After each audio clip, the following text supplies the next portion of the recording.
Hello beautiful people, welcome or welcome back to the channel. So in today's video I'm going to show you guys how to add a product to your Elementor website or your WordPress website. So in a previous video I already showed you guys how to install WooCommerce. It was in my how to install plugins to your website video. I will have it linked somewhere above and in the description box below if you want to go check that out, because you will need WooCommerce in order to even have this products tab that we're going to be working with today. So that's the first thing you want to do, and if you don't have this already, go back and watch that video. So now that you do have WooCommerce installed, now you can start adding products to your website. So the first thing you want to do is go over to products. You can hover over it and you're going to go down to add new. Now I'm going to go to all products first because I just want to show you guys what it will look like once you actually start to have a lot of products. This is going to be what you will see. You will see a image, the title, the stock, the price, categories, tags, all that good stuff right here. And if you ever need to edit any of your products, so let's just say you're one of my clients and right now you don't necessarily need to add a product, but you want to know how to edit your existing products. Maybe you want to add some pictures, maybe you want to edit the title. You just want to click on the actual product, or you can click on the word edit. And that'll take you straight to seeing all the stuff that we're finna get ready to set up in this new product. So I'm not gonna go over the editing products because you're finna see that when I'm actually adding a new product. So now what you wanna do is click on add new at the top, and you can also click it from the side panel as well. So I'm gonna go ahead and click on add new. And for this video, we're gonna do a simple product, y'all. Just a simple product. So I'm gonna title this body lotion. And I'm going to paste in some demo text. Now, of course, if this is a real product for you, you want to make sure that you do make your descriptions as lengthy as possible, as informative as possible. Make sure you put all the details that's needed, because a lengthy and very detailed description is super important when you are doing an e-commerce site. But for the demo purposes, I'm just going to put that in there. So as you see, we have our product title here, and it automatically generates the permalink. So this is just the URL for that, which is of course our URL name / body lotion. Next thing you want to do is put in your description here, and of course you got all the different things that you can normally do with any text editor. You can make things bold if you want. So if I just wanted to make the title of the product bold, I can do that. I can even italicize it if I want to, and y'all already know all that stuff. So that's what you can do here. Underneath that, you do have the product data. Like I said, I'm going to go through most of this stuff in another video, but for the most part, for a simple product like some body lotion, we're just going to keep it on a simple product. You do have drop downs if you have different types of products, but I'm going to go over those in a future video. The next thing you want to do in the general tab is put in the price. Let's just say this lotion is $15. If you have it on sale right now, you can go ahead and put that. Well, there won't be a sale. You can go ahead and put that, and you can even schedule this, which I think is a very useful feature when it comes to WordPress. If you know you're gonna do a sale this Thursday, you can just go ahead and put in the credentials right here of when this sale needs to start. That way you don't have to come in here and manually do it on the day of and set the sale price. It can already go live on a website and all that good stuff, because everything that happens here will be done on the actual site. The next thing you want to go to is the inventory. If you do have barcodes on your products already, this is very useful. Just keep you organized and keep up on your inventory game and your product and how much you're selling. This is really good, like I said, when you are doing like taxes, when you are when you're doing stuff with money in inventory, this is just super useful. So if you have that, you can go ahead and put that there. It's not required, but if you do have it, it doesn't hurt to go ahead and put that. Now you can actually have WordPress to go ahead and track your inventory. So if you just go ahead and do the stock management, you can go ahead and put in here how many products do you already have now. Okay, that way on the website, the live website, it'll notify customers to know and see that there's maybe only 3 left in stock, and so on and so on.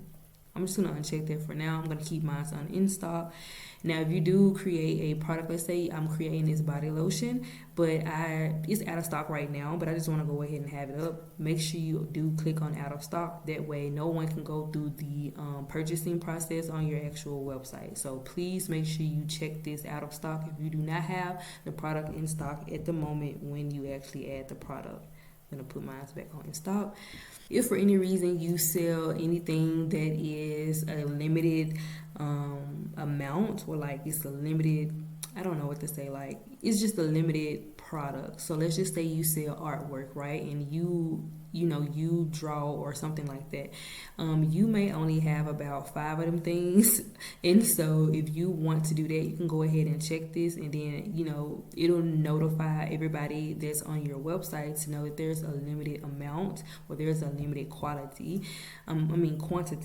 So you don't get a crazy amount of sales, and this is a limited product. So this is very useful. Like I said, if you sell art or you do any type of handmade things where you don't have a lot of it, you can just click this, and then like I said, stock, you can put on the stock management and get that stuff all set up so people can see it's a limited amount, and this is how many we got left. Over here, you definitely want to set up your shipping. So this is basically just the stuff for your weight and your dimensions. When it comes to WooCommerce, when you're during the setup phase, you want to make sure that you already have like your shipping and all that stuff set up, like who you're going to be shipping with, what's the cost, all that good stuff. That's where this drop down of the shipping class will actually come into play, but it will have to be set up on a WooCommerce end, and then you will actually see the shipping stuff. The shipping class is right here, but you definitely want to make sure you're putting in your weights. So if this body lotion is an 8-ounce bottle, I'm going to go ahead and round it up to be 9. Well, that's not in ounces, that's in kg, but you get the picture. Also, I'm going to go ahead and put my dimensions here too. So I will actually go ahead and weigh up my product, and I will go ahead and measure everything so I can put it in here. And I'm telling you guys, this is super important when you're adding products to your website, because you want to make sure that all of your numbers are in order so you are not coming out of extra money during the shipping phase. I'm telling you, super important stuff.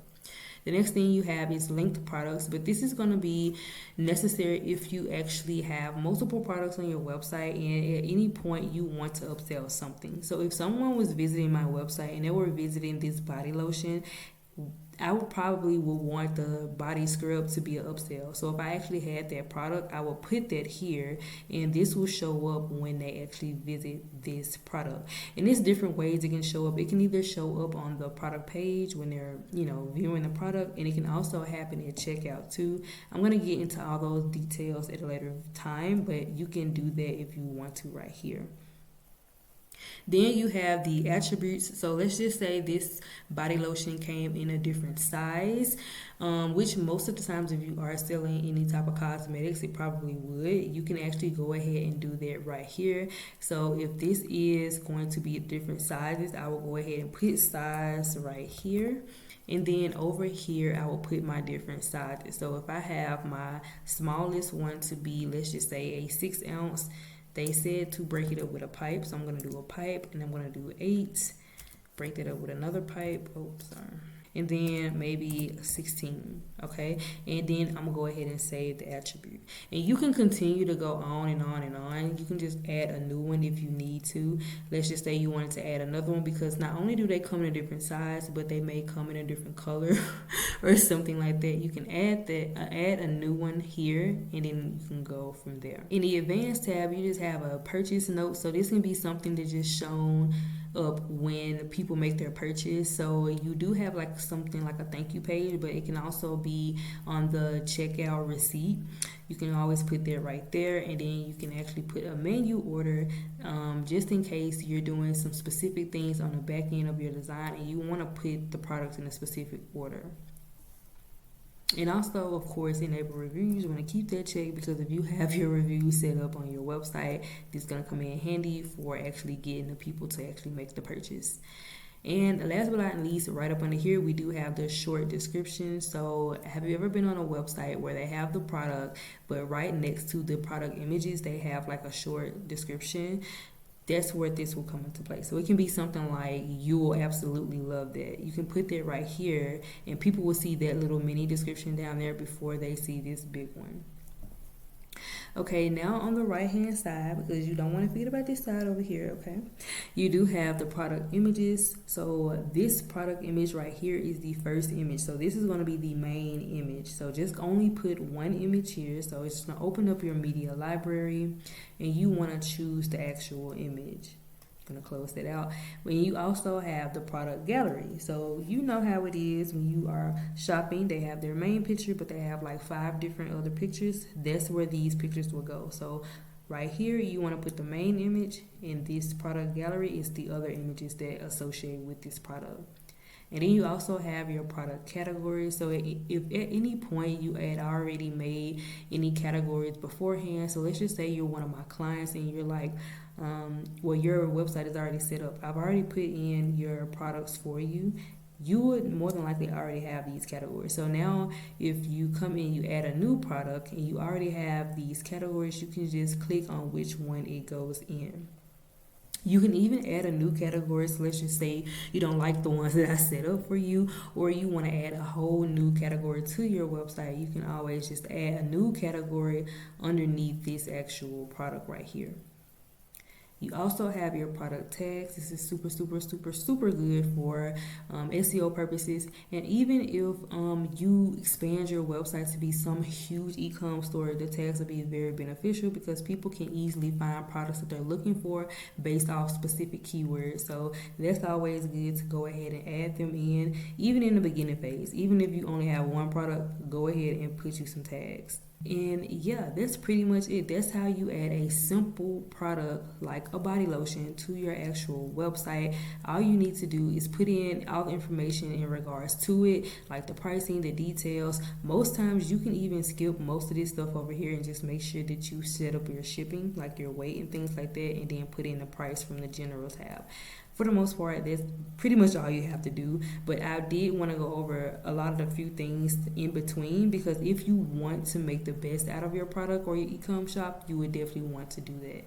That's all I have for today's video. If you guys want more behind the scenes of how I do websites, what I do as a website designer, my thought process as a website designer, and all that juicy behind the scenes stuff, don't forget to join my free community, and I will have the link down in the description box below for you to join us. That's all I have for today, and I will see you guys in the next one.